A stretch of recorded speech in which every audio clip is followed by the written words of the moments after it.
નમસ્કાર દર્શક મિત્રો, જનરપન ન્યૂઝમાં આપનું સ્વાગત છે।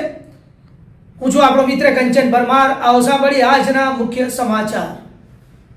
વડોદરા શહેરને નશામુક્ત બનાવવાના અભિયાન હેઠળ પોલીસ કમિશનરની સૂચનાથી માદક પદાર્થોની હેરાફેરી કરનારા તત્વો પર પોલીસ દબાઈ બોલાવી રહી છે। આ ઝુંબેશ અંતર્ગત વડોદરા પોલીસને મોટી સફળતા મળી છે, જેમાં શહેરના 2 અલગ અલગ પોલીસ મથકોમાં નોંધાયેલા ગાંજાના કેસમાં મુખ્ય સપ્લાયર તરીકે વોન્ટેડ આરોપીની ધરપકડ કરવામાં આવી છે।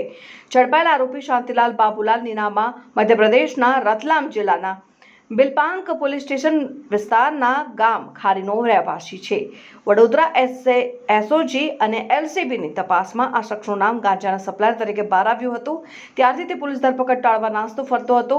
આરોપી શાંતિલાલ સામે વડોદરામાં 2 મુખ્ય ગુનાઓ નોંધાયેલા છે। ગોરવા પોલીસ સ્ટેશન ખાતે ડિસેમ્બર 2025 થી એસઓજી દ્વારા 459 ગ્રામ ગાંજો અને અન્ય મુદ્દામાલ મળીને કુલ ₹1.19 લાખનો કેસ નોંધાયો હતો। તે મુખ્ય સપ્લાયર હતો। ફતેગંજ પોલીસ સ્ટેશન ઝોન 1 એલસીબીની ટીમ દ્વારા 557 ગ્રામ ગાંજો અને મુદ્દામાલની કુલ કિંમત ₹85,980 નો કેસ નોંધવામાં આવ્યો હતો, જેમાં પણ આરોપીની સંડોવણી સામે આવી છે। વડોદરા પોલીસની ટીમે બાતમીના આધારે મધ્યપ્રદેશના રતલામ ખાતે દરોડા પાડીને આરોપીને દબોચી લીધો છે। પોલીસની પ્રાથમિક પૂછપરછમાં જાણવા મળ્યું છે કે આ સપ્લાયર મધ્યપ્રદેશથી વડોદરાના છૂટક વિક્રેતાઓ સુધી નશીલા પદાર્થો પહોંચાડતો હતો। હાલમાં પોલીસે આરોપીને અટકાયત કરી છે અને આ નેટવર્કમાં અન્ય કયા લોકો સામેલ છે તે દિશામાં સઘન તપાસ ચાલી રહી છે।